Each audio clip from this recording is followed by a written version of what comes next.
Why is Judicial Watch the only game in town when it comes to uncovering and fighting government corruption? Well, you know, I'd like to think that we're not the only game in town, but practically speaking, we are, in terms of being the only group consistently and devotedly committed to uncovering government corruption. Congress is generally out to lunch. There are some members of Congress that are interested in these corruption issues and pursuing documents because they've seen what Judicial Watch has been able to do and have been motivated to do the work themselves despite leadership objections and unwillingness to do anything. The media is not interested in government corruption.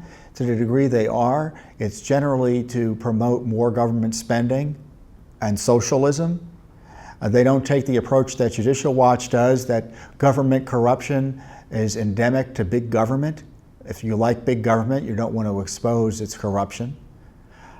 Congress is Congress is a dysfunctional entity. The founders would be aghast of what Congress has become.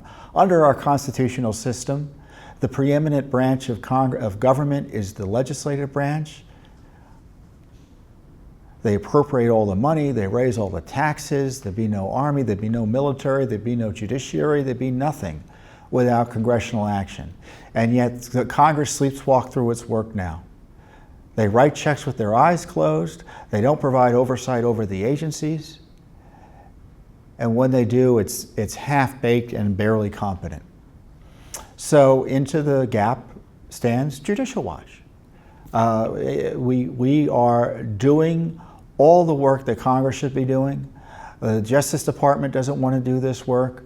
The agencies don't feel like they are answerable to the American people.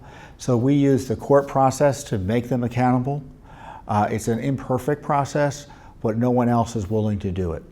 So I'm glad there are some other groups that are interested in doing this type of work. There are some groups on the left we sometimes work with. There are some groups on the right we sometimes work with that are interested in government corruption and highlighting government transparency issues. There are members of Congress on both sides of the aisle we work with from time to time. But again, Judicial Watch is the largest and most effective government watchdog group, and we wouldn't know what we know about the IRS scandal, Benghazi, Clinton emails, deep state Russia, all of that without Judicial Watch. Much of that work has there's much of those disclosures and accountability that comes with the disclosures is because of Judicial Watch. So I'll end this answer with a comment about how great this country is. Because I don't think there's any other country in the world that I'm aware of that would allow a Judicial Watch to operate as freely as we're able to operate. A citizens group that can go in and be on equal footing with the IRS, the State Department, the Justice Department. Get the attention of the president the way we do, in a good way, because he likes our anti-corruption work and likes to promote it. So it's frustrating, I know, that sometimes Judicial Watch is doing all the work. I oftenly joke, in the land of the blind, the one-eyed man is king. And we are the one-eyed man here in Washington, D.C. because so few other people are doing the work.